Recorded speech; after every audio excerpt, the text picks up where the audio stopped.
electromagnetic spectrum. ಹೌದಲ್ವಾ? So we have discussed electromagnetic spectrum. ಕೇಳಿಸ್ತಾ ಇದೆಯಾ ಎಲ್ಲರಿಗೂ? Hello? Questions. Very important question. So what are the equations? So in the last class we have discussed two equations. So what are the equations?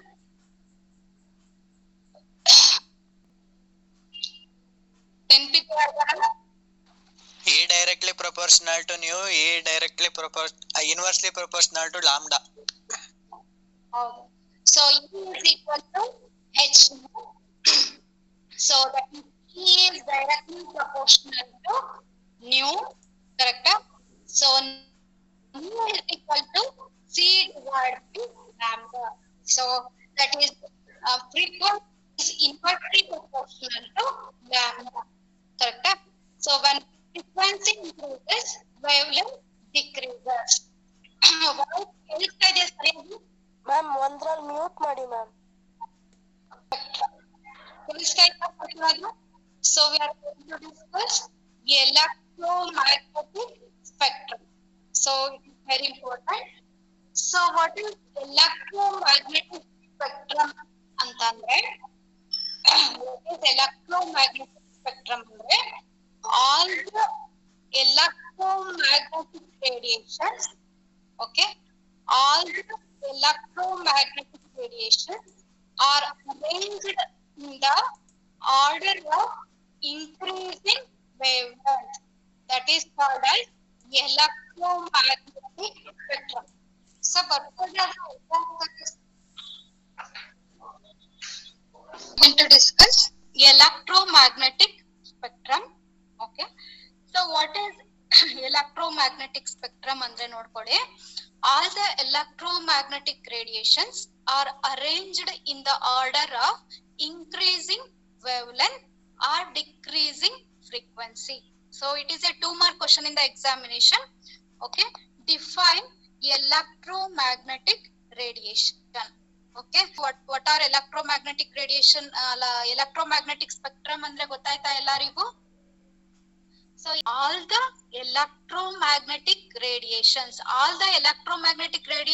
ಅಂದ್ರೆ ಯಾವ್ದ್ಯಾವ್ದು ಅಂತ ಎಲ್ಲರಿಗೂ ಗೊತ್ತಿದ್ಯಾ? So ಯಾವ್ದ್ಯಾವ್ದು? Gamma rays, X rays, UV rays, IR rays, ಇವನ್ನೆಲ್ಲ ನಾವ್ ಏನಂತ ಕರಿತೀವಿ? Electromagnetic radiations. ಹಾಗಾದ್ರೆ ಆ ಎಲ್ಲ ಎಲೆಕ್ಟ್ರೋಮ್ಯಾಗ್ನೆಟಿಕ್ ರೇಡಿಯೇಷನ್ಸ್ ನ ಓಕೆ ಒಂದು ಆರ್ಡರ್ ಅಲ್ಲಿ ನಾವು ಅರೇಂಜ್ ಮಾಡಿದೀವಿ. ಸೊ ಯಾವ ಆರ್ಡರ್ ಅದು ಅಂತಂದ್ರೆ ಯಾವ ಆರ್ಡರ್ ಅದು? ಯಾವ ಆರ್ಡರ್ ಅಂತೆ? ಇನ್ಕ್ರೀಸಿಂಗ್ ವೇವ್ ಲೆಂತ್ ಅಲ್ಲಾದ್ರೂ ಆಯ್ತು, ಆರ್ ಡಿಕ್ರೀಸಿಂಗ್ ಫ್ರೀಕ್ವೆನ್ಸಿ. ಈ ಆರ್ಡರ್ ಅಲ್ಲಿ ನಾವು ಎಲೆಕ್ಟ್ರೋಮ್ಯಾಗ್ನೆಟಿಕ್ ರೇಡಿಯೇಷನ್ಸ್ ನ ಅರೇಂಜ್ ಮಾಡಿದೀವಿ. ಅದಕ್ಕೆ ನಾವೇನಂತ ಕರಿತಾ ಇದೀವಿ? ಎಲೆಕ್ಟ್ರೋಮ್ಯಾಗ್ನೆಟಿಕ್ ಅದಕ್ಕೆ ಏನಂತ ಕರಿತಾ ಇದೀವಿ? ಎಲೆಕ್ಟ್ರೋಮ್ಯಾಗ್ನೆಟಿಕ್ ಸ್ಪೆಕ್ಟ್ರಮ್ ಅಂತ ಕರಿತಾ ಇದೀವಿ. ಸೊ ಎಲ್ಲಾರ್ಗು ಗೊತ್ತಾಗ್ತಾ ಇದೆಯಾ? ಹಾಗೆ ನೀವೇ ನೋಟ್ ಮಾಡ್ಕೊಳ್ಳಿ ಅಷ್ಟೇ. ಓಕೆ. ಎಲೆಕ್ಟ್ರೋಮ್ಯಾಗ್ನೆಟಿಕ್ ಸ್ಪೆಕ್ಟ್ರಮ್ ಅಂದ್ರೆ ಎಲೆಕ್ಟ್ರೋಮ್ಯಾಗ್ನೆಟಿಕ್ ಸ್ಪೆಕ್ಟ್ರಮ್ ಅಂತ ಹೆಡ್ಡಿಂಗ್ ಇವತ್ತು. ಓಕೆ. ಸೊ ಎಲೆಕ್ಟ್ರೋಮ್ಯಾಗ್ನೆಟಿಕ್ ಸ್ಪೆಕ್ಟ್ರಮ್ ಅಂದ್ರೆ ಆಲ್ ದ ಎಲೆಕ್ಟ್ರೋಮ್ಯಾಗ್ನೆಟಿಕ್ ರೇಡಿಯೇಷನ್ಸ್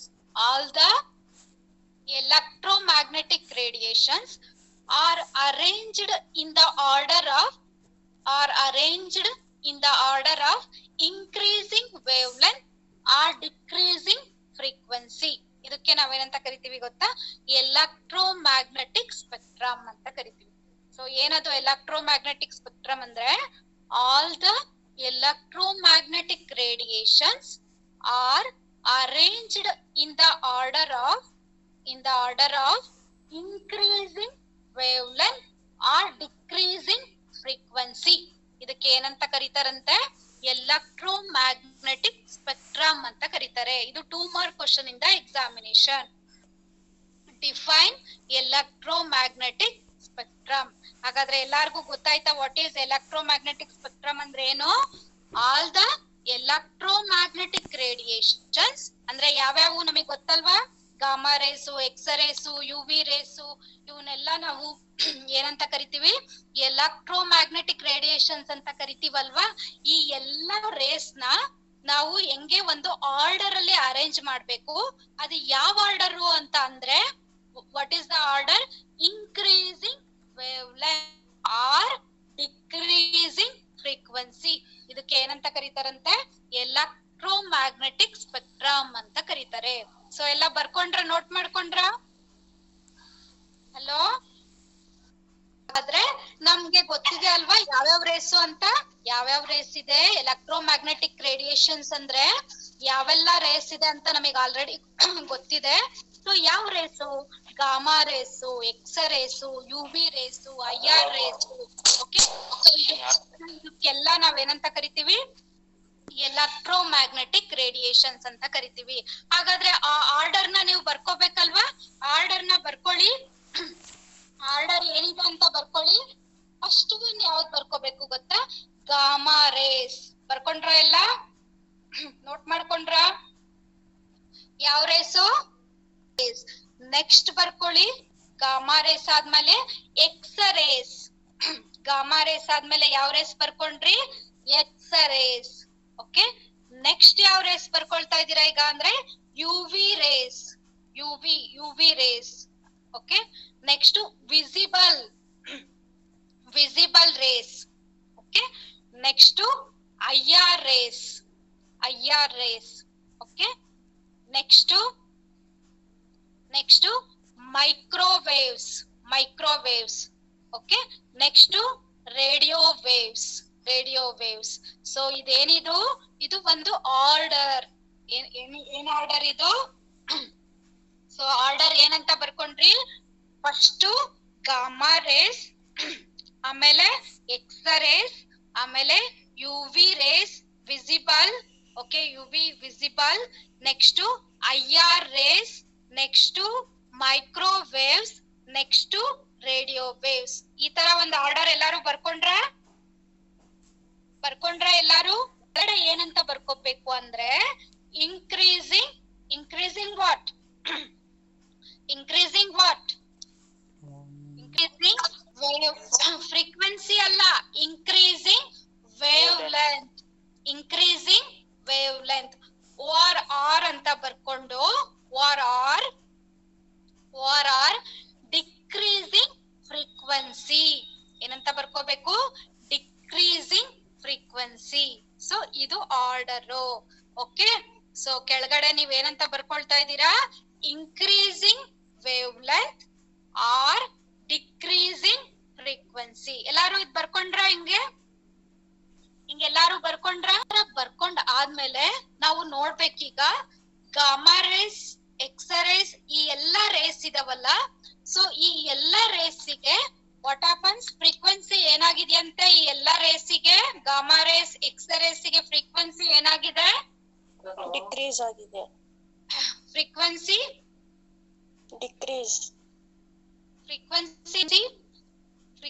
ಏನಾಗಿದೆ? Gamma rays. ಓಕೆ, ಅದ್ ಬೇಡ ಅಂತಂದ್ರೆ gamma rays, X race, wave length ಏನಾಗ್ತಾ ಇದೆ? ಇನ್ಕ್ರೀಸ್ ಆಗ್ತಾ ಇದೆ. ಅಂದ್ರೆ ಗಾಮಾ ರೇಸಿಗೆ ಸ್ವಲ್ಪ ಇದೆ, ಎಕ್ಸ್ ರೇಸಿಗೆ ಸ್ವಲ್ಪ ಜಾಸ್ತಿ ಇದೆ ಅಲ್ವಾ? ನೆಕ್ಸ್ಟ್ ಯುವಿ ರೇಸಿಗೆ ಇನ್ನೂ ಸ್ವಲ್ಪ ಜಾಸ್ತಿ ಇದೆ. ಕರೆಕ್ಟಾ? IR ರೇಸಿಗೆ ವೇವ್ ಲೆಂತ್ ಜಾಸ್ತಿ ಇದೆ, ಮೈಕ್ರೋವೇವ್ಸ್ ಗೆ ಇನ್ನೊಂದ್ ಸ್ವಲ್ಪ ಜಾಸ್ತಿ ಇದೆ, ರೇಡಿಯೋ ವೇವ್ಸ್ ಗೆ ವೇವ್ ಲೆಂತ್ ಇನ್ನು ಏನಾಗಿದೆ? ಜಾಸ್ತಿ ಇದೆ. ಇನ್ಕ್ರೀಸ್ ಆಗ್ತಾ ಇದೆ ಅಂದ್ರೆ ಹೆಂಗೆ? 10, 20, 30, 40, 50 ಈ ತರ ಜಾಸ್ತಿ ಆಗ್ತಾ ಇದೆ. ಅದಕ್ಕೆ ನಾವು ಆ ಟೇಬಲ್ ಕೆಳಗಡೆ ಏನಂತ ಬರ್ಕೊಂಡಿದೀವಿ? Increasing wave length. ಅಕಸ್ಮಾತ್ ನಾನ್ ಕೇಳಿದ್ರೆ ಈಗ ನಿಮ್ಗೆ ಮೈಕ್ರೋವೇವ್ಸ್ ವೇವ್ ಲೆಂತ್ ಜಾಸ್ತಿನೋ, ರೇಡಿಯೋ ವೇವ್ಸ್ ವೇವ್ ಲೆಂತ್ ಜಾಸ್ತಿನೋ ಅಂತ ನಾನ್ ಕೇಳಿದ್ರೆ ವಾಟ್ ಈಸ್ ಯುವರ್ ಆನ್ಸರ್? ಜಾಸ್ತಿ. ರೇಡಿಯೋ ವೇವ್ಸ್ ಗೆ ವೇವ್ ಲೆಂತ್ ಏನು ಜಾಸ್ತಿ? ಆರ್ಡರ್ ಅಂದ್ರೆ 10, 20, 30, 40 ಈ ತರ ಇನ್ಕ್ರೀಸ್ ಆಗ್ತಾ ಇದೆ ಅಂತ ಅರ್ಥ. ಓಕೆ, ಹಾಗಾದ್ರೆ ಹೈಯೆಸ್ಟ್ ವೇವ್ ಲೆಂತ್ ಯಾವ್ದಕ್ಕಿದೆ ಅಂತಂದ್ರೆ ನಿಮ್ ಆನ್ಸರ್ ಏನಾಗ್ಬೇಕು? ರೇಡಿಯೋ ವೇವ್ಸ್ ಗೆ ವೇವ್ ಲೆಂತ್ ಜಾಸ್ತಿ ಇದೆ ಅಂತ ಅರ್ಥ. ಓಕೆ, ಹಾಗಾದ್ರೆ in terms of wave length ಎಲ್ಲಾರ್ಗು ಅರ್ಥ ಆಯ್ತಾ? ಅಂದ್ರೆ ಏನರ್ಥ? ಗಾಮಾ ರೇಸಿಗೆ ವೇವ್ ಲೆಂತ್ ಕಡಿಮೆ ಇದೆ, ಎಕ್ಸ್ ರೇಸಿಗೆ ಗಾಮಾ ರೇಸಿಗೆ ಕಂಪೇರ್ ಮಾಡಿದ್ರೆ ಜಾಸ್ತಿ ಇದೆ, ಯು ವಿ ರೇಸಿಗೆ ಎಕ್ಸ್ ರೇಸಿಗೆ ಕಂಪೇರ್ ಮಾಡಿದ್ರೆ ಜಾಸ್ತಿ ಇದೆ, ಈ ತರ ಇನ್ಕ್ರೀಸ್ ಆಗ್ತಾ ಇದೆ. ಓಕೆ, ಹಾಗಾದ್ರೆ ಇನ್ನೊಂದು ಟರ್ಮ್ ಇದೆ ಅಲ್ಲಿ, ಫ್ರೀಕ್ವೆನ್ಸಿ. ಫ್ರೀಕ್ವೆನ್ಸಿ ಏನಂತ ಬರ್ಕೊಂಡಿದೀವಿ ನಾವು? Decreasing frequency. ಅಂದ್ರೆ ಏನರ್ಥ? 50 ಇತ್ತು, 40 ಆಯ್ತು, 30 ಆಯ್ತು, 20 ಆಯ್ತು, 10 ಆಯ್ತು ಅಂತ ಅರ್ಥ. ಗೊತ್ತಾಯ್ತಾ? ಹಾಗಾದ್ರೆ ಗಾಮಾ ರೇಸಿಗೆ ಫ್ರೀಕ್ವೆನ್ಸಿ ಇದೆ. ಓಕೆ, ಎಕ್ಸ್ ರೇಸಿಗೆ ಫ್ರೀಕ್ವೆನ್ಸಿ ಏನಾಯ್ತು? ಎಕ್ಸ್ ರೇಸಿಗೆ ಫ್ರೀಕ್ವೆನ್ಸಿ ಗಾಮಾ ರೇಸ್ ಏನಾಯ್ತು? ಜಾಸ್ತಿ ಇದೆ. ಜಾಸ್ತಿ ಆಯ್ತಾ? ಏನಾಯ್ತು? ಗಾಮಾ ರೇಸ್ ಇದೆ, ನೆಕ್ಸ್ಟ್ ಎಕ್ಸ್ ರೇಸ್ ಇದೆ. ಡಿಕ್ರೀಸಿಂಗ್ ಫ್ರೀಕ್ವೆನ್ಸಿ ಅಂದ್ರೆ ನಾನು ಏನು ಅಂತ ಹೇಳ್ದೆ? ಡಿಕ್ರೀಸಿಂಗ್ ಫ್ರೀಕ್ವೆನ್ಸಿ ಅಂದ್ರೆ ಏನು? 50, 40, 30, 20, 10 ಆ ತರ. ಗೊತ್ತಾಯ್ತಾ? ಹಾಗಾದ್ರೆ ಗಾಮಾ ರೇಸು ಎಕ್ಸ್ ರೇಸು ತಗೊಂಡ್ರೆ ಯಾವ್ದಕ್ಕೆ ಫ್ರೀಕ್ವೆನ್ಸಿ ಜಾಸ್ತಿ ಇದೆ ಅಂದ್ರೆ ನೀವ್ ಏನ್ ಹೇಳ್ತೀರಾ? ಗಾಮಾ ರೇಸಿಗೆ ಅಕಸ್ಮಾತ್ ಸುಮ್ನೆ 50 ಇದೆ ಅನ್ಕೊಂಡ್ರೆ, ಎಕ್ಸ್ ರೇಸಿಗೆ ಏನಿದೆ? 40 ಇದೆ. ಸುಮ್ನೆ ನಾನು ಹೇಳ್ತಾ ಇರೋದಷ್ಟೇ ನಿಮಗೆ ಅರ್ಥ ಮಾಡ್ಸಕ್ಕೆ. ನೆಕ್ಸ್ಟ್ ಯು ವಿಗೆ 30 ಇದೆ, ನೆಕ್ಸ್ಟ್ ವಿಸಿಬಲ್ ಗೆ 20 ಇದೆ. ಈ ತರ ಏನಾಗ್ತಾ ಇದೆ? ಫ್ರೀಕ್ವೆನ್ಸಿ ಡಿಕ್ರೀಸ್ ಆಗ್ತಾ ಇದೆ. ಹಾಗಾದ್ರೆ ನಾನ್ ಸುಮ್ನೆ ಕೇಳಿದ್ರೆ ನಿಮ್ಗೆ ಮೈಕ್ರೋವೇವ್ಸ್ ಅಲ್ಲಿ ಫ್ರೀಕ್ವೆನ್ಸಿ ಯಾವ್ದಕ್ ಜಾಸ್ತಿ ಇದೆ ಅಂದ್ರೆ ನೀವೇನ್ ಹೇಳ್ತೀರಾ? IR ರೇಸು ಮೈಕ್ರೋವೇವ್ಸ್ ಅಲ್ಲಿ ಫ್ರೀಕ್ವೆನ್ಸಿ ಯಾವ್ದಕ್ ಜಾಸ್ತಿ ಇದೆ? ಫ್ರೀಕ್ವೆನ್ಸಿ ಯಾವ್ದಕ್? IR ರೇಸಿಗೆ. IR 20 ಇದೆ ಅಂದ್ರೆ ಅದ್ರ ನೆಕ್ಸ್ಟ್ ಯಾವ್ದಿದೆ? ಮೈಕ್ರೋವೇವ್ಸ್ ಇದೆ, ಅದಕ್ಕೆ 10 ಇದೆ ಅಂತ ಅರ್ಥ. ಗೊತ್ತಾಗ್ತಾ ಇದೆಯಾ ನಾನು ಹೇಳೋದು? ಗಾಮಾ ರೇಸಿಗೆ ಫ್ರೀಕ್ವೆನ್ಸಿ ಜಾಸ್ತಿ, ಎಕ್ಸ್ ರೇಸಿಗೆ ಗಾಮಾ ರೇಸ್ ಕಂಪೇರ್ ಮಾಡಿದ್ರೆ ಸ್ವಲ್ಪ ಕಡಿಮೆ, ಯು ವಿ ರೇಸಿಗೆ ಕಡಿಮೆ, IR ರೇಸಿಗೆ ಕಡಿಮೆ, ಮೈಕ್ರೋವೇವ್ಸ್ಗೆ ಕಡಿಮೆ, ರೇಡಿಯೋಸ್ಗೆ ಇನ್ನೂ ಕಡಿಮೆ. ಅಂದ್ರೆ ಫ್ರೀಕ್ವೆನ್ಸಿ ಆ ಕಡೆ ಹೋಗ್ತಾ ಹೋಗ್ತಾ ಹೋಗ್ತಾ ಹೋಗ್ತಾ ಏನಾಗ್ತಾ ಇದೆ? ರೇಡಿಯೋ ವೇವ್ಸ್ ಕಡೆ ಹೋಗ್ತಾ ಹೋಗ್ತಾ ಹೋಗ್ತಾ ಫ್ರೀಕ್ವೆನ್ಸಿ ಏನಾಗ್ತಾ ಇದೆ? ಡಿಕ್ರೀಸ್ ಆಗ್ತಾ ಇದೆ. ಡಿಕ್ರೀಸ್ ಆಗ್ತಾ ಇದೆ. 50 ಇತ್ತು, 40 ಆಯ್ತು, 30 ಆಯ್ತು, 20 ಆಯ್ತು, 10 ಆಯ್ತು, ಈ ತರ ಆಗ್ತಾ ಇದೆ. ಆದ್ರೆ ವೇವ್ ಲೆಂತ್ ಏನಾಗ್ತಾ ಇದೆ ಅಂತ ನಾವ್ ಅನ್ಕೊಂತಾ ಇದೀವಿ. ವೇವ್ ಲೆಂತ್ ಏನಾಗ್ತಾ ಇದೆ? ವೇವ್ ಲೆಂತ್ ಇನ್ಕ್ರೀಸ್ ಆಗ್ತಾ ಇದೆ. ಇನ್ಕ್ರೀಸ್ ಆಗ್ತಾ ಇದೆ. ಹಾಗಾದ್ರೆ ಇಷ್ಟ ಅರ್ಥ ಆದ್ಮೇಲೆ come to the energy. You know that energy is directly proportional to what? Last class ಅಲ್ಲಿ ನಾವು ಒಂದು equation ಓದ್ಕೊಂಡ್ವಿ. Energy is directly proportional to what? Frequency. So very good. Energy is directly proportional to frequency. ಅಂದ್ರೆ ಎನರ್ಜಿನೂ ಕೂಡ frequency ತರನೇ very ಆಗುತ್ತೆ. ಅಂದ್ರೆ ಇಲ್ಲಿ frequency ಏನಾಗ್ತಾ ಇದೆ ಅಂತ ಅನ್ಕೊಂತಾ ಇದೀವಿ, ಫ್ರೀಕ್ವೆನ್ಸಿ ಡಿಕ್ರೀಸ್ ಆಗ್ತಾ ಇದೆ. ಯಾವ ಕಡೆ ಬರ್ತಾ ಬರ್ತಾ? ಮೈಕ್ರೋವೇವ್ಸ್, ರೇಡಿಯೋ ವೇವ್ಸ್ ಕಡೆ ಬರ್ತಾ ಬರ್ತಾ ಫ್ರೀಕ್ವೆನ್ಸಿ ಡಿಕ್ರೀಸ್ ಆಗ್ತಾ ಇದೆ. ಹಾಗಾದ್ರೆ energy, can you tell what about energy?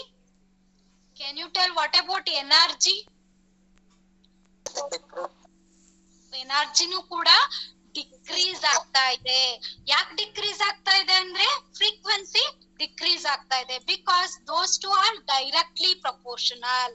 Okay, ಹಾಗಾದ್ರೆ ನಿಮಗೆ ಆಲ್ರೆಡಿ ಗೊತ್ತಿರ್ಬೇಕು, ಗಾಮಾ ರೇಸಿಗೆ ಎನರ್ಜಿ ಎಷ್ಟು ಅಂದ್ರೆ ಹೈಲಿ ಎನರ್ಜೆಟಿಕ್ ರೇಸ್, ಹೌದಾ? ಆದ್ರೆ ಎಕ್ಸ್ ರೇಸಿಗೆ ಬಂದ್ರೆ ಗಾಮಾ ರೇಸಿಗೆ ಕಂಪೇರ್ ಮಾಡಿದ್ರೆ ಎಕ್ಸ್ ರೇಸಿಗೆ ಎನರ್ಜಿ ಕಡಿಮೆ. ಆಮೇಲೆ ಯು ವಿ ರೇಸಿಗೆ ಬಂದ್ರೆ ಎನರ್ಜಿ ಕಡಿಮೆ. ಆಮೇಲೆ ವಿಸಿಬಲ್ ರೇಸಿಗೆ ಬಂದ್ರೆ ಕಡಿಮೆ, ಮೈಕ್ರೋವೇವ್ಸ್ ಬಂದ್ರೆ ಕಡಿಮೆ, ರೇಡಿಯೋ ವೇವ್ಸ್ ಎನರ್ಜಿ ಎಷ್ಟು ಅಂದ್ರೆ ನೀವ್ ಏನ್ ಹೇಳ್ಬೇಕು? ಎನರ್ಜಿ ರೇಡಿಯೋ ವೇವ್ಸ್ ಎನರ್ಜಿ ಜಾಸ್ತಿನಾ ಕಡಿಮೆನಾ? ಕಡಿಮೆ. ಅದಕ್ಕೆ ನೋಡಿ ರೇಡಿಯೋ ವೇವ್ಸ್ ಇಲ್ಲೆಲ್ಲ ಸ್ಪೇಸ್ ಅಲ್ಲೆಲ್ಲ ಇಲ್ವಾ? ನಿಮ್ ಮನೇಲಿ ರೇಡಿಯೋ ಬರುತ್ತಲ್ಲ, ರೇಡಿಯೋ ವೇವ್ಸ್ ಇಂದ ಸ್ಪೇಸ್ ಅಲ್ಲೆಲ್ಲ ರೇಡಿಯೋ ವೇವ್ಸ್ ಇದೆ. ಅದ್ರಿಂದ ನಮಗೆ ಏನಾದ್ರೂ ಎಫೆಕ್ಟ್ ಆಗತ್ತಾ? ಇಲ್ಲ. ಯಾಕೆ ಗೊತ್ತಾ? ರೇಡಿಯೋ ವೇವ್ಸ್ ಗೆ ಎನರ್ಜಿ ಕಡಿಮೆ ಇರೋದ್ರಿಂದ ಅವು ನಮ್ ಬಾಡಿ ಮೇಲ್ ಬಿದ್ರು ಕೂಡ ಏನು ಎಫೆಕ್ಟ್ ಮಾಡಲ್ಲ. ಆದ್ರೆ come to the gamma rays ನಮ್ ಬಾಡಿ ಮೇಲ್ ಬಿದ್ರೆ ಏನಾಗತ್ತೆ? ಕ್ಯಾನ್ಸರ್ ಬರುತ್ತೆ. ಗಾಮಾ ರೇಸ್ ನಮ್ ಬಾಡಿ ಮೇಲ್ ಬಿದ್ರೆ ಏನಾಗತ್ತೆ? ಸತ್ತೋಗಲ್ಲ, ಸೆಲ್ಸ್ ಎಲ್ಲ ಸ್ಪಾಯ್ಲ್ ಆಗತ್ತೆ. ಅಂದ್ರೆ ಅಷ್ಟು ಎನರ್ಜೆಟಿಕ್ ರೇಸ್ ಅದು. ರೇಸು ಕೂಡ ಎಂತ ರೇಸು? Energetic race. ಅವೆಲ್ಲ ನಮ್ ಬಾಡಿ ಮೇಲೆ ಬಿದ್ರೆ ಸೆಲ್ ಎಲ್ಲ ಸುಟ್ಟೋಗುತ್ತೆ, ಇದಾಗತ್ತೆ. ಗೊತ್ತಾಯ್ತಾ? ಅದಕ್ಕೆ ಗಾಮಾ ರೇಸಿಗೆ ಯಾವಾಗ್ಲೂ ಎನರ್ಜಿ ಎಷ್ಟು ಅಂದ್ರೆ ನೀವೇನ್ ಹೇಳ್ಬೇಕು? ಹೈಯೆಸ್ಟ್ ಎನರ್ಜಿ, ಫ್ರೀಕ್ವೆನ್ಸಿನೂ ಕೂಡ ಹೈ ಅಂತ ಅನ್ಬೇಕು. ಅದೇ ರೇಡಿಯೋ ವೇವ್ಸಿಗೆ ಏನಾಗತ್ತೆ? ರೇಡಿಯೋ ವೇವ್ಸಿಗೆ ಏನಾಗತ್ತೆ? ಎನರ್ಜಿ ಕಡಿಮೆ. ಓಕೆ, ಗೊತ್ತಾಯ್ತಾ? So this is very important, this is very important. ಹಾಗಾದ್ರೆ ನಿಮಗೀಗ ವೇವ್ ಲೆಂತ್, ಫ್ರೀಕ್ವೆನ್ಸಿ, ಎನರ್ಜಿ ಈ ಎಲ್ಲಾ ರೇಸಿಗೂ ನಿಮಗೆ ಗೊತ್ತಾಗಿದೆಯಾ ನಿಮಗೆ? ಎಲ್ಲಾ ರೇಸಿಗೆ, ಈ ಎಲ್ಲಾ ರೇಡಿಯೋ ವೇವ್ಸಿಗೆ ಏನಿದೆ? ಹೈಯೆಸ್ಟ್ ಏನಿದೆ? ವೇವ್ ಲೆಂತ್ ಏನಿದೆ? ಹೈಯೆಸ್ಟ್ ವೇವ್ ಲೆಂತ್ ಇದೆ. ಆದ್ರೆ ರೇಡಿಯೋ ವೇವ್ಸಿಗೆ ಎನರ್ಜಿ ಅಥವಾ ಫ್ರೀಕ್ವೆನ್ಸಿ ರೇಡಿಯೋ ವೇವ್ಸಿಗೆ ಎನರ್ಜಿ ಅಥವಾ ಫ್ರೀಕ್ವೆನ್ಸಿ ಏನಿದೆ? ಕಡಿಮೆ ಇದೆ ಮ್ಯಾಮ್. ಕಡಿಮೆ ಇದೆ. ಆದ್ರೆ ಗಾಮಾ ರೇಸಿಗೆ ಹೈಯೆಸ್ಟ್ ಎನರ್ಜಿ. ಹಾಗಾದ್ರೆ ನಾವು ಈ ತರ ಅರೇಂಜ್ ಮಾಡಿದೀವಿ. ಯಾವ ತರ ಅರೇಂಜ್ ಮಾಡಿದೀವಿ ಅಂದ್ರೆ, all the electromagnetic radiations are arranged in the order of increase. ಒಂದು ಆರ್ಡರ್ ಅಲ್ಲಿ ಬರ್ದಿದೀವಿ ಅಷ್ಟೇ. In the order of increasing wavelength or decreasing frequency. ಉಲ್ಟಾ ಬರಿಬೋದಾ? ಉಲ್ಟಾನು ಬರಿಬಹುದು. ಅವಾಗ ಏನ್ ಬರಿಬೇಕು? ಡಿಕ್ರೀಸಿಂಗ್ ವೇವ್ ಲೆಂತ್ ಅಥವಾ ಇನ್ಕ್ರೀಸಿಂಗ್ ಫ್ರೀಕ್ವೆನ್ಸಿ ಅಂತಾನು ಬರಿಬಹುದು. ಆದ್ರೆ ನಾನು ಇಲ್ಲಿ ತೋರಿಸಿರೋ ಆರ್ಡರ್ ಅಲ್ಲಿ ಏನಿದೆ ಅಂದ್ರೆ, ಸೊ ವೇವ್ ಲೆಂತ್ ಇನ್ಕ್ರೀಸ್ ಆಗ್ತಾ ಇದೆ, ಫ್ರೀಕ್ವೆನ್ಸಿ ಅಥವಾ ಎನರ್ಜಿ ಏನಾಗ್ತಾ ಇದೆ? ಡಿಕ್ರೀಸ್ ಆಗ್ತಾ ಇದೆ. ಹಾಗಾದ್ರೆ ಹೈಯೆಸ್ಟ್ ಎನರ್ಜಿ ರೇಸ್ ಯಾವ್ದು ಅಂದ್ರೆ ನೀವೇನ್ ಹೇಳ್ಬೇಕು? ಗಾಮಾ ರೇಸ್ ಅನ್ಬೇಕು. ಲೋಯೆಸ್ಟ್ ಎನರ್ಜಿ ರೇಸ್ ಯಾವ್ದು ಅಂದ್ರೆ ಏನ್ ಹೇಳ್ಬೇಕು? ಮೈಕ್ರೋವೇವ್ಸ್. Radio waves. ಗೊತ್ತಾಯ್ತಾ?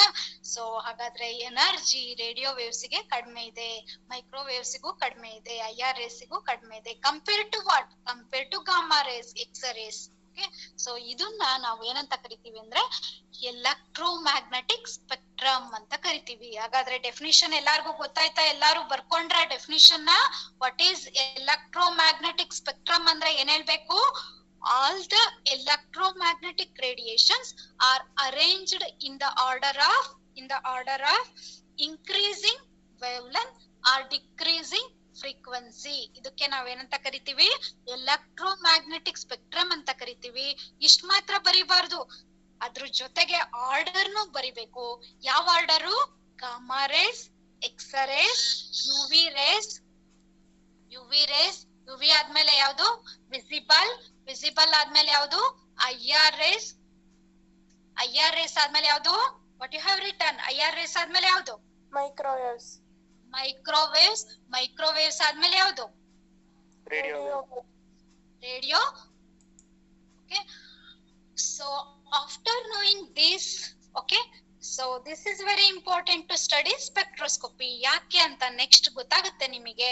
ಯಾಕೆ ಈ ಎನರ್ಜಿ ಓದ್ಕೊಂಡ್ವಿ, ಯಾಕೆ ಈ ಫ್ರೀಕ್ವೆನ್ಸಿ ಆಫ್ ರೇಡಿಯೇಷನ್ಸ್ ಓದ್ಕೊಂಡ್ವಿ, ಯಾಕೆ ನಾವು ಎಲೆಕ್ಟ್ರೋಮ್ಯಾಗ್ನೆಟಿಕ್ ಸ್ಪೆಕ್ಟ್ರೋಸ್ಕೋಪಿ ಅಂತ ನೆಕ್ಸ್ಟ್ ನಿಮಗೆ ಗೊತ್ತಾಗುತ್ತೆ. So after this we are moving to types of spectroscopy. ಹಾಗಾದ್ರೆ ನಾವು ಟೈಪ್ಸ್ ಆಫ್ ಸ್ಪೆಕ್ಟ್ರೋಸ್ಕೋಪಿ ಓದ್ಕೋಬೇಕು. So what types of spectroscopy ಯಾವುದು ಅಂತ ನೋಟ್ ಮಾಡ್ಕೊಳ್ಳಿ. Atomic spectroscopy and molecular spectroscopy. ಹಾಗಾದ್ರೆ ಎಲ್ಲಾರು ನೋಟ್ ಮಾಡ್ಕೊಂಡ್ರ? So what are the topic? So next is molecular spectroscopy. ಇದು ನೇಮ್ ನೋಡಿದ ತಕ್ಷಣ ನಿಮಗೆ ಆಲ್ರೆಡಿ ಗೊತ್ತಾಗ್ತಾ ಇದೆ ಅಲ್ವಾ? ಬರ್ಕೊಂಡ್ರ ಎಲ್ಲಾರು? ಹಲೋ, ಸ್ಪೆಕ್ಟ್ರೋಸ್ಕೋಪಿ ಅಂದ್ರೆ ಏನು ಅಂತ ನಾವು ಓದ್ಕೋಬೇಕು. ಅಟಾಮಿಕ್ ಸ್ಪೆಕ್ಟ್ರೋಸ್ಕೋಪಿ ಅಂದ್ರೆ ಏನು ಅಂತ ಯಾರಾದ್ರೂ ಹೇಳ್ತೀರಾ? ಸೊ ಅಟಾಮಿಕ್ ಸ್ಪೆಕ್ಟ್ರೋಸ್ಕೋಪಿ ಅಂದ್ರೆ interaction of electromagnetic radiation with atoms ಅಷ್ಟೇ. ಸೊ ಅಟಾಮಿಕ್ ಸ್ಪೆಕ್ಟ್ರೋಸ್ಕೋಪಿ ಅಂದ್ರೆ ಏನರ್ಥ? Interaction of electromagnetic radiations with atoms. ಅದಕ್ಕೆ ಏನಂತ ಕರಿತೀವಂತೆ? Atomic spectroscopy. ಗೊತ್ತಾಯ್ತಾ? ಇದು ಆಟಮ್ಸ್ ಜೊತೆ ಯಾವ್ದಾರ ರೇಸ್ ಇಂಟ್ರಾಕ್ಟ್ ಆದ್ರೆ ಅದನ್ನ ಎಂತ ಸ್ಪೆಕ್ಟ್ರೋಸ್ಕೋಪಿ ಅಂತ ಕರಿತೀವಿ? Atomic spectroscopy. ಓಕೆ, ಇದನ್ನ ನೋಟ್ ಮಾಡ್ಕೊಂಡ್ರ ಎಲ್ಲಾರು? So what is atomic spectroscopy ಅಂದ್ರೆ ಏನು? Interaction of electromagnetic radiation with atoms. ಅದಕ್ಕೆ ಏನಂತ ಕರಿತೀವಿ? Atomic spectroscopy. ಎಲ್ಲ ನೋಟ್ ಮಾಡ್ಕೊಂಡ್ರ? ಮಾಲಿಕ್ಯುಲರ್ ಸ್ಪೆಕ್ಟ್ರೋಸ್ಕೋಪಿ ಅಂದ ತಕ್ಷಣ you are able to tell ಅಂದ್ರೆ what is your answer? What is your answer? Interaction of electromagnetic radiation with molecules. Okay, very good. Interaction of electromagnetic radiation with molecules. ಅದಕ್ಕೆ ಏನಂತ ಕರಿತೀವಿ ನಾವು? Molecular spectroscopy. Very easy definition ಅಲ್ವಾ? So we come to know what is atomic spectroscopy, what is molecular spectroscopy. ಹಾಗಾದ್ರೆ ಈ ಎರಡಕ್ಕೂ difference ಏನು? ನಾವು ಯಾವ್ದನ್ನ ಇದ್ರಲ್ಲಿ ಓದ್ಕೊಳ್ತೀವಿ ಅಂದ್ರೆ we are going to study molecular spectroscopy. ಹಾಗಾದ್ರೆ ನಿಮ್ಮ ಸಿಲೆಬಸ್ ಅಲ್ಲಿ you are going to study molecular spectroscopy. ನೀವು ಮಾಲಿಕ್ಯುಲರ್ ಸ್ಪೆಕ್ಟ್ರೋಸ್ಕೋಪಿನ ಓದ್ತೀರಾ. So what is molecular spectroscopy ಅಂದ್ರೆ interaction of electromagnetic radiation with molecules present in the compounds. Okay, so ಇದು ಓದ್ತೀರಾ. ಹಾಗಾದ್ರೆ can you tell what is the difference between atomic spectroscopy ಮತ್ತೆ molecular spectroscopy? ಏನ್ difference ಇರ್ಬೋದು? ಹಾಗಾದ್ರೆ ನಿಮಗೆ ಆಟಮ್ಸ್ ಅಂದ್ರೆ ಏನು, ಮಾಲಿಕ್ಯೂಲ್ಸ್ ಅಂದ್ರೆ ಏನು, ಮಾಲಿಕ್ಯೂಲ್ಸ್ ಹೆಂಗಾಗತ್ತೆ ಅಂತ ನಿಮ್ಗೆಲ್ಲ ಗೊತ್ತಿರ್ಬೋದಲ್ವಾ? ಆಟಮ್ಸ್ ವೆರಿ ಸಿಂಪಲ್ ಅಲ್ವಾ? ಮಾಲಿಕ್ಯೂಲ್ಸ್ ಗೆ ಕಂಪೇರ್ ಮಾಡಿದ್ರೆ ಇದ್ರಲ್ಲಿ ಈ ಎರಡು ಇದರಲ್ಲಿ ಯಾವ್ದು ಸಿಂಪಲ್? ಯಾವ್ದು? ಹಲೋ, ಮಾಲಿಕ್ಯೂಲ್ಸ್ ಹೆಂಗ್ ಬರುತ್ತೆ ಅಂದ್ರೆ what is your answer? Atoms ಎಲ್ಲ ಕಂಬೈನ್ ಆಗಿ ಏನ್ ಬರುತ್ತೆ? What you are going to get? Molecules. ಹೌದಲ್ವಾ? ಹೌದಲ್ವಾ? ಹಲೋ. ಹಾಗಾದ್ರೆ ಈ ಅಟಾಮಿಕ್ ಸ್ಪೆಕ್ಟ್ರೋಸ್ಕೋಪಿ ಅಂಡ್ ಮಾಲಿಕ್ಯುಲರ್ ಸ್ಪೆಕ್ಟ್ರೋಸ್ಕೋಪಿಲಿ ಯಾವ್ದು ಸಿಂಪಲ್, ಯಾವ್ದು ಕಾಂಪ್ಲಿಕೇಟೆಡ್ ಅಂದ್ರೆ ನಿಮ್ಮ ಆನ್ಸರ್ ಏನು? Molecular spectroscopy is complicated. ಯಾಕೆ ಮಾಲಿಕ್ಯುಲರ್ ಸ್ಪೆಕ್ಟ್ರೋಸ್ಕೋಪಿನ ನಾವು ಕಾಂಪ್ಲಿಕೇಟೆಡ್ ಅಂತ ಕರಿತಿದೀವಿ ಅಂದ್ರೆ so many atoms will combine to form molecule. ಅದಕ್ಕೆ ಅಟಾಮಿಕ್ ಸ್ಪೆಕ್ಟ್ರೋಸ್ಕೋಪಿಗೆ ಕಂಪೇರ್ ಮಾಡಿದ್ರೆ ಮಾಲಿಕ್ಯುಲರ್ ಸ್ಪೆಕ್ಟ್ರೋಸ್ಕೋಪಿ ಇಸ್ ಕಾಂಪ್ಲಿಕೇಟೆಡ್ ಅಲ್ವಾ? Molecular spectroscopy is complicated. ಹಾಗಾದ್ರೆ ಅಟಾಮಿಕ್ ಸ್ಪೆಕ್ಟ್ರೋಸ್ಕೋಪಿ ಏನದು ಅಂದ್ರೆ we are going to get line like spectra. So ಅಲ್ಲಿ ಏನ್ ಬರುತ್ತಂತೆ? ಒಂದು ಲೈನ್ ಮಾತ್ರ ಕಾಣುತ್ತಂತೆ, ಲೈನ್ ಲೈಕ್ ಸ್ಪೆಕ್ಟ್ರಾ. ಆದ್ರೆ ಮಾಲಿಕ್ಯುಲರ್ ಸ್ಪೆಕ್ಟ್ರೋಸ್ಕೋಪಿಲಿ so you are getting band like spectra. Band ಅಂದ್ರೆ ಏನು? so many lines combine to form a band. So it is complicated. ಯಾಕೆ complicated? so many atoms combine to form a molecule. ಹಾಗಾದ್ರೆ so ಯಾಕೆ ಇದು complicated, ಯಾಕೆ ಅಂತ ನಾವು ಓದ್ಕೋಬೇಕೀಗ ಅಲ್ವಾ? ಕಾಂಪ್ಲಿಕೇಟೆಡ್ ಅಂದ್ರೆ ಯಾಕೆ ಅಂದ್ರೆ so here so why it is complicated ಅಂದ್ರೆ ಈಚ್ ಲೆವೆಲ್. ಸೊ ನಿಮಗ್ ಗೊತ್ತಿರ್ಬೇಕು ಅಲ್ವಾ ಎನರ್ಜಿ ಲೆವೆಲ್ಸ್ ಇರುತ್ತೆ ಅಂತ. ಆಟಮ್ಸ್ ಅಲ್ಲಿ, ಮಾಲಿಕ್ಯೂಲ್ಸ್ ಅಲ್ಲಿ ಎಲ್ಲ ಏನಿರುತ್ತೆ? ಲೆವೆಲ್ಸ್ ಇರುತ್ತೆ. ಗೊತ್ತಿದ್ಯಾ ನಿಮಗೇನಾದ್ರೂ? ಎನರ್ಜಿ ಲೆವೆಲ್ಸ್ ಗೊತ್ತಿದ್ಯಾ ನಿಮಗೆ? ಓಕೆ, ಎಲೆಕ್ಟ್ರಾನಿಕ್ ಎನರ್ಜಿ ಲೆವೆಲ್ಸ್ ಇರುತ್ತೆ. ಎಲ್ಲಿ? ಆಟಮ್ಸ್ ಅಲ್ಲೂ ಇರುತ್ತೆ, ಮಾಲಿಕ್ಯೂಲ್ಸ್ ಅಲ್ಲೂ ಇರುತ್ತೆ. ಗೊತ್ತಿದ್ಯಾ? ಗೊತ್ತಿಲ್ಲ ಅಂದ್ರೆ ಗೊತ್ತು ಮಾಡ್ಕೊಳ್ಳಿ. ಆಟಮ್ಸ್ ಅಲ್ಲಿ ಅಥವಾ ಮಾಲಿಕ್ಯೂಲ್ಸ್ ಅಲ್ಲಿ ಏನಿರುತ್ತೆ ಗೊತ್ತಾ? ಎಲೆಕ್ಟ್ರಾನಿಕ್ ಎನರ್ಜಿ ಲೆವೆಲ್ಸ್ ಇರುತ್ತೆ. ಏನಿರುತ್ತೆ? Electronic energy levels. Okay, so atoms ಅಲ್ಲಿ ಏನಾಗತ್ತೆ ಗೊತ್ತಾ? ನಾವು ಓಕೆ ಏನ ಲೈಟ್ ನ ಪಾಸ್ ಮಾಡ್ತೀವಿ. ಲೈಟ್ ಅಂದ್ರೆ ಎಲೆಕ್ಟ್ರೋಮ್ಯಾಗ್ನೆಟಿಕ್ ರೇಡಿಯೇಷನ್ ನ ಪಾಸ್ ಮಾಡಿದ ತಕ್ಷಣನೇ ಆಟಮ್ಸ್ ಅಬ್ಸರ್ವ್ ಮಾಡ್ಕೊಂಡು it is going to excited in to higher level. ನಾವು ಅನ್ಕೊಂಡಿದೀವಲ್ವಾ ಗ್ರೌಂಡ್ ಸ್ಟೇಟ್ ಇಂದ ಎಕ್ಸೈಟೆಡ್ ಸ್ಟೇಟ್ ಗೆ ಹೋಗುತ್ತೆ. ಗ್ರೌಂಡ್ ಸ್ಟೇಟ್ ಅಂದ್ರೆ ಏನ್ ಗೊತ್ತಾ? ಅದು ಗ್ರೌಂಡ್ ಎಲೆಕ್ಟ್ರಾನಿಕ್ ಸ್ಟೇಟ್, ಅದು ಎಕ್ಸೈಟೆಡ್ ಎಲೆಕ್ಟ್ರಾನಿಕ್ ಸ್ಟೇಟ್ ಅದು. ಓಕೆ, ಆಟಮ್ಸ್ ಅಲ್ಲಿ ಏನಿರುತ್ತೆ? ಎಲೆಕ್ಟ್ರಾನಿಕ್ ಸ್ಟೇಟ್ಸ್ ಇರುತ್ತೆ. When you pass the electromagnetic radiations atoms observe ಮಾಡ್ಕೊಂಡು ಲೋ ಲೆವೆಲ್ ಇಂದ ಹೈಯರ್ ಲೆವೆಲ್ ಗೆ ಎಕ್ಸೈಟ್ ಆಗುತ್ತೆ. ಆ ಲೆವೆಲ್ಸ್ ಗೆ ನಾವೇನಂತ ಕರಿತೀವಿ ಗೊತ್ತಾ? ಎಲೆಕ್ಟ್ರಾನಿಕ್ ಎನರ್ಜಿ ಲೆವೆಲ್ಸ್ ಅಂತ ಕರಿತೀವಿ. ಎಂತ ಲೆವೆಲ್ಸ್ ಅಂತೆ ಅವು? ಎಂತ ಲೆವೆಲ್ಸ್? ಎಲೆಕ್ಟ್ರಾನಿಕ್ ಎನರ್ಜಿ ಲೆವೆಲ್ಸ್ ಎಲ್ಲಿದೆ ಅಂತ ನಾನು ಹೇಳ್ತಾ ಇದ್ದೀನಿ, ಆಟಮ್ಸ್ ಅಲ್ಲಿ ಇದೆ. ಈ ಆಟಮ್ಸ್ ಅಲ್ಲಿ ಏನಿದೆ ಗೊತ್ತಾ? ಗ್ರೌಂಡ್ ಎಲೆಕ್ಟ್ರಾನಿಕ್ ಎನರ್ಜಿ ಲೆವೆಲ್ ಇದೆ, ಎಕ್ಸೈಟೆಡ್ ಎಲೆಕ್ಟ್ರಾನಿಕ್ ಲೆವೆಲ್ ಇದೆ. ಓಕೆ, ಸೊ ಏನಿದೆ ಗ್ರೌಂಡ್ ಸ್ಟೇಟ್ ಎಲೆಕ್ಟ್ರಾನಿಕ್ ಲೆವೆಲ್ ಇದೆ, ಎಕ್ಸೈಟೆಡ್ ಒಂದೊಂದ್ ಲೈನು, ಸುಮ್ನೆ ಒಂದ್ ಲೈನ್ ಬರ್ಕೊಳಕ್ಕಾಗತ್ತಾ? ಕೆಳಗಡೆ ಒಂದ್ ಲೈನು, ಮೇಲ್ಗಡೆ ಒಂದ್ ಲೈನು. ಆ ಕೆಳಗಡೆ ಲೈನಿಗೆ ನಾವು ಗ್ರೌಂಡ್ ಎಲೆಕ್ಟ್ರಾನಿಕ್ ಸ್ಟೇಟ್ ಅಂತೀವಿ, ಮೇಲ್ಗಡೆ ಬರ್ದಿರೋದಕ್ಕೆ ಏನಂತೀವಿ ಒಂದ್ ಲೈನ್ಗೆ? What we are going to call? electronic, ನೀವು ಫೈನಲ್ ಇಯರ್ ಅಲ್ಲಿ ಇದ್ದೀರಾ ಅಂದ್ರೆ you are able to write ಅಲ್ವಾ? ಕೆಳಗಡೆ ಒಂದ್ ಲೈನು, ಅದಕ್ಕೆ E0 ಅಂತ ಬರ್ಕೊಂಡ್ರಿ. E0 ಅಂದ್ರೆ ಗ್ರೌಂಡ್ ಎಲೆಕ್ಟ್ರಾನಿಕ್ ಸ್ಟೇಟ್, ಆದ್ರೆ ಮೇಲ್ ಬರದ್ರಲ್ಲ ಅದಕ್ಕೆ E1 ಅಂತ ಬರ್ಕೊಂಡ್ರಿ. E1 ಅಂದ್ರೆ ಅಥವಾ ಇ ಅಂದ್ರೆ ಎಕ್ಸೈಟೆಡ್ ಎಲೆಕ್ಟ್ರಾನಿಕ್ ಸ್ಟೇಟ್. ಓಕೆ, ನಾವು ಯಾವಾಗ ಎಲೆಕ್ಟ್ರೋಮ್ಯಾಗ್ನೆಟಿಕ್ ರೇಡಿಯೇಷನ್ ಪಾಸ್ ಮಾಡ್ತೀವಿ, ಇಲ್ಲಿ ಎಕ್ಸೈಟ್ ಆಗುತ್ತೆ, ಅದರಿಂದ ನಮಗೆ ಸ್ಟ್ರಕ್ಚರ್ ಗೊತ್ತಾಗುತ್ತೆ. ಅದನ್ನೆಲ್ಲ ನೆಕ್ಸ್ಟ್ ನಾನು ಎಕ್ಸ್ಪ್ಲೈನ್ ಮಾಡ್ತೀನಿ. ಹಾಗಾದ್ರೆ ಆಟಮ್ಸ್ ಅಲ್ಲಿ you are going to find only the electronic levels. So you are going to find what? Only the electronic levels. ಹಾಗಾದ್ರೆ ಮೇಡಮ್ ಮಾಲಿಕ್ಯೂಲ್ಸ್ ಅಲ್ಲಿ ಏನಿದೆ ಅಂತ we are going to discuss now. Okay, ಹಾಗಾದ್ರೆ ನಮಗೆ ಗೊತ್ತಾಗಿದೆ ಆಟಮ್ಸ್ ಅಲ್ಲಿ ಏನಿದೆಯಂತೆ. Atoms ಅಲ್ಲಿ ಏನಿದೆ levels? electrons energy, electronic energy levels. ಎಂತ ಲೆವೆಲ್ಸ್? Energy levels. ಕೇಳಿಸ್ತಾ ಇದೆ ಎಲ್ಲಾರ್ಗೂ? ಹಲೋ, ಎನರ್ಜಿ ಲೆವೆಲ್ಸ್ ಇದೆ ಯಾವ್ದ್ರಲ್ಲಿ? ಆಟಮ್ಸ್ ಅಲ್ಲಿ. ಓಕೆ, ಆಟಮ್ಸ್ ಅಲ್ಲಿ ಏನಿದೆ? ಎಲೆಕ್ಟ್ರಾನಿಕ್ ಎನರ್ಜಿ ಲೆವೆಲ್ಸ್ ಇದೆ. ಹಾಗಾದ್ರೆ ಕಮ್ ಟು ದ ಮಾಲಿಕ್ಯೂಲ್ಸ್. ಹಾಗಾದ್ರೆ ನಾವು ಮಾಲಿಕ್ಯೂಲ್ಸ್ ಗೆ ಬಂದ್ವಿ. ಆಲ್ರೆಡಿ ನಮಗೆ ಗೊತ್ತಿದೆ ಮಾಲಿಕ್ಯುಲರ್ ಸ್ಪೆಕ್ಟ್ರಮ್ ಕಾಂಪ್ಲೆಕ್ಸ್ ಆಗಿದೆ ಅಲ್ವಾ? ಹಾಗಾದ್ರೆ ಏನ್ ಡಿಫ್ರೆನ್ಸ್ ಆಟಮ್ಸಿಗೂ ಮಾಲಿಕ್ಯೂಲ್ಸಿಗೂ ಅಂದ್ರೆ, ನಾವು ಮೇಲ್ಗಡೆ ಓದ್ಕೊಂಡ್ವಲ್ಲ ಎಲೆಕ್ಟ್ರಾನಿಕ್ ಎನರ್ಜಿ ಲೆವೆಲ್ಸ್ ಇದೆ ಅಂತ. ಆ ಎಲೆಕ್ಟ್ರಾನಿಕ್ ಎನರ್ಜಿ ಲೆವೆಲ್ಸ್ ಅಲ್ಲಿ ಒಳಗಡೆ ಮಾಲಿಕ್ಯೂಲ್ಸ್ ಅಲ್ಲಿ ಏನಿದೆ ಗೊತ್ತಾ? ವೈಬ್ರೇಷನಲ್ ಲೆವೆಲ್ಸ್ ಇದೆ. ಎಂತ ಲೆವೆಲ್ಸ್ ಇದೆ?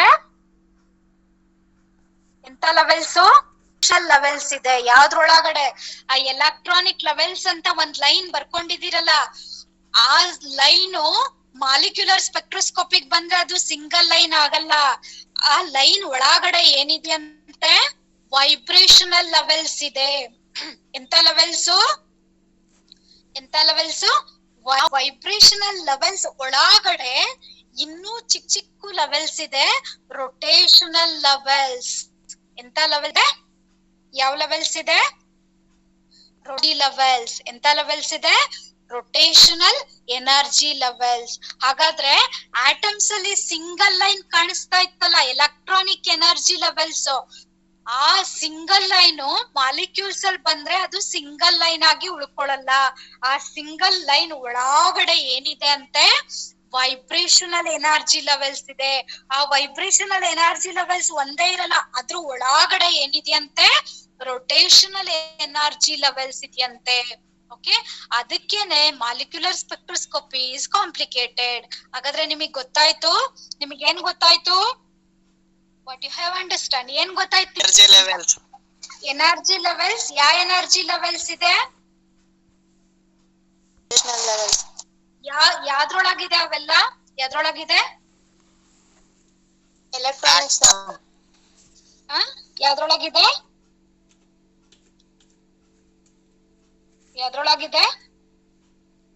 electronic level ಒಳಗಡೆ ma'am. Correct. So each electronic level consists of so many vibrational levels and rotational levels. Okay, ಅದಕ್ಕೋಸ್ಕರ ನಾವೇನಂತ ಕರಿತೀವಿ ಗೊತ್ತಾ? Molecular spectroscopy is complicated. Okay, ಏನಂತೆ? therefore molecular spectroscopy is complicated. why ಅಂದ್ರೆ ಬರ್ಕೊಳ್ಳಿ, ಏನಂತ ಬರ್ಕೊಳ್ತಾ ಇದ್ದೀರಾ? Associated with each electronic state. Hello, ಬರ್ಕೊಳ್ತಾ ಇದ್ದೀರಾ? ಇದ್ ಮಾಡ್ಬಿಟ್ಟು ಲಾಸ್ಟ್ ಮಾಡೋಣ. So associated with each electronic level a series of vibrational levels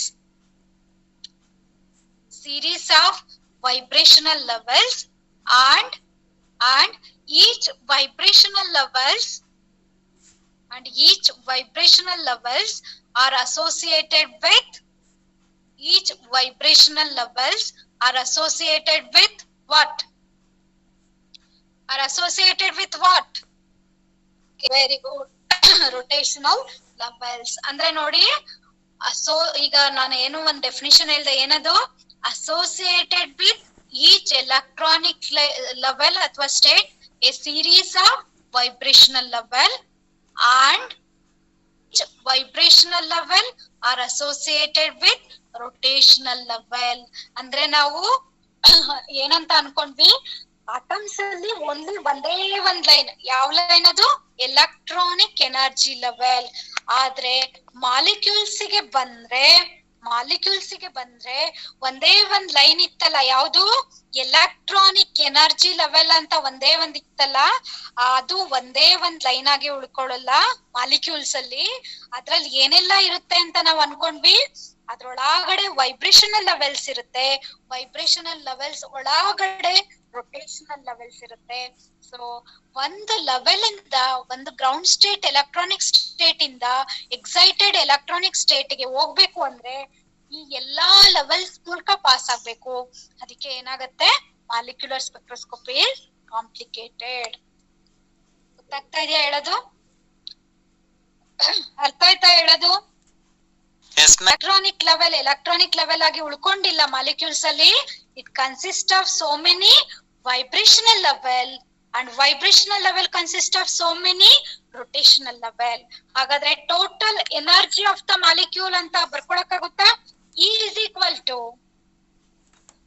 capital E is equal to E rotational plus E capital E vibrational plus capital E electronic. Okay, ಇದನ್ನ ಬರ್ಕೊಂಡ್ರ ಈ equation? ಹಾಗಾದ್ರೆ molecules ಅಲ್ಲಿ 3 types energy ಬರುತ್ತೆ. ಯಾವ್ದಂತೆ? E rotational plus E vibrational plus E electronic. ಬರ್ಕೊಂಡ್ರ? ಇದು important equation. Hello,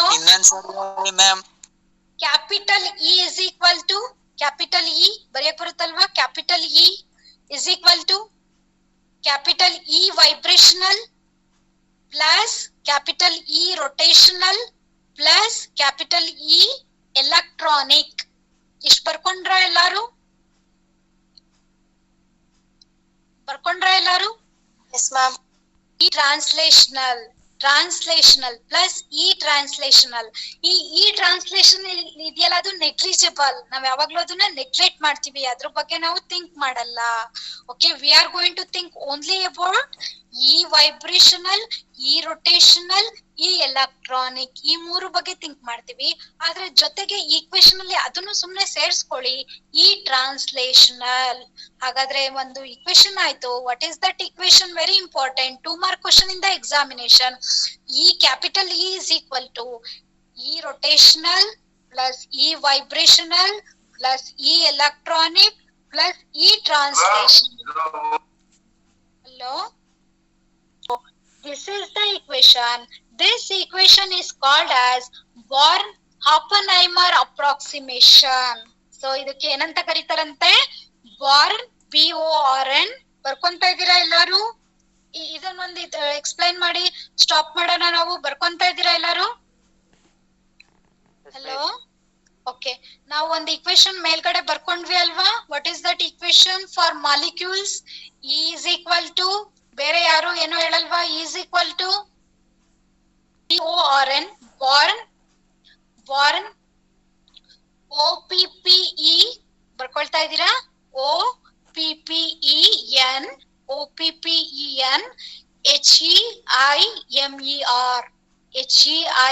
HEIMER BORN, born. Oppenheimer, OPPEN HEIMER, born. Oppenheimer approximation. ಅದನ್ನು ಬರ್ಕೊಳ್ಳಿ ನೀವೇನೆ, approximation. It is called Born Oppenheimer approximation. Very important question in the examination, 2 mark question. So define Born Oppenheimer approximation. BORN OPPEEN BORNHEIMER, Born Oppenheimer approximation. Define Born Oppenheimer approximation ಅಂದ್ರೆ ನೀವು ಏನ್ ಬರಿಬೇಕು? Total energy of the molecule is equal to vibrational energy, rotational energy, electronic energy, translational energy. So this is called Born Oppenheimer approximation. ಹಾಗಾದ್ರೆ ನಮಗೆ molecules ಅಲ್ಲಿ ಯಾವ್ಯಾವ ತರ energy ಇದೆ ಅಂತ ಗೊತ್ತಾಯ್ತು. ಯಾವ್ಯಾವ ಎನರ್ಜಿ ಇದೆ? Total energy of the molecule is equal to rotational energy, vibrational energy, electronic energy, translational energy. ಇದಕ್ಕೆ ನಾವೇನಂತ ಕರಿತೀವಂದ್ರೆ ಒಂದು ಬಾರ್ನ್ ಆಪನ್ಹೈಮರ್ ಅಪ್ರಾಕ್ಸಿಮೇಶನ್. ಸೊ ಈ ತರ ಎಲ್ಲಾ ಲೆವೆಲ್ಸ್, ಈ ತರ ಎನರ್ಜಿ ಎಲ್ಲಾ ಇರೋದ್ರಿಂದ we can tell that molecular spectroscopy, okay, molecular spectroscopy is complicated compared to atomic spectroscopy. ಹಾಗಾದ್ರೆ ನೀವು ಎರಡು ಕ್ವಶನ್ ಗೆ ಆನ್ಸರ್ ಮಾಡೋದನ್ನ ಕಲ್ತ್ಕೊಂಡ್ರಿ. So what is that question? What is ಅಥವಾ define Born Oppenheimer approximation. 2 mark question. ಇದು results transitions between rotational vibrational energy levels, rotational vibrational energy levels in addition to what? In addition to electronic transition. ಅಂದ್ರೆ ಏನರ್ಥ? Molecules ಅಲ್ಲಿ ನಾವು electronic transition ಒಂದೇ ಆಗ್ತಿಲ್ವಂತೆ, ಅದ್ರ ಜೊತೆಗೆ ಯಾವ್ಯಾವ ಟ್ರಾನ್ಸಿಷನ್ ಆಗ್ತಾ ಇದೆಯಂತೆ? ಯಾವ್ಯಾವ ಟ್ರಾನ್ಸಿಷನ್ಸ್? ರೊಟೇಷನಲ್ ಟ್ರಾನ್ಸಿಷನ್ ಆಗ್ತಾ ಇದೆ, ವೈಬ್ರೇಷನಲ್ ಟ್ರಾನ್ಸಿಷನ್ ಆಗ್ತಾ ಇದೆ. ಯಾಕಂದ್ರೆ ಎಲೆಕ್ಟ್ರಾನಿಕ್ ಎನರ್ಜಿ ಲೆವೆಲ್ಸ್ ಒಳಗಡೆ ಏನಿದೆ? ವೈಬ್ರೇಷನಲ್ ಲೆವೆಲ್ ಇದೆ. ವೈಬ್ರೇಷನಲ್ ಲೆವೆಲ್ ಒಳಗಡೆ ಏನಿದೆ? ರೊಟೇಷನಲ್ ಲೆವೆಲ್ಸ್ ಇದೆ. ಸೊ ಈ ಎಲೆಕ್ಟ್ರಾನಿಕ್ ಟ್ರಾನ್ಸಿಷನ್ಸ್ ಜೊತೆಗೆ ವೈಬ್ರೇಷನಲ್ ಟ್ರಾನ್ಸಿಷನ್ ಆಗ್ತಾ ಇದೆ, ರೊಟೇಷನಲ್ ಟ್ರಾನ್ಸಿಷನ್ ಆಗ್ತಾ ಇದೆ. ಅದಕ್ಕೆ ನಮಗೆ ಸ್ಪೆಕ್ಟ್ರಾ ಏನಾಗ್ ಕಾಣಿಸ್ತಾ ಇದೆ? ಕಾಂಪ್ಲಿಕೇಟೆಡ್ ಆಗಿ ಕಾಣಿಸ್ತಾ ಇದೆ. ಸೊ ಆನ್ಸರ್ ಏನಂತ ಬರ್ಕೊಂಡ್ರಿ? Molecular spectra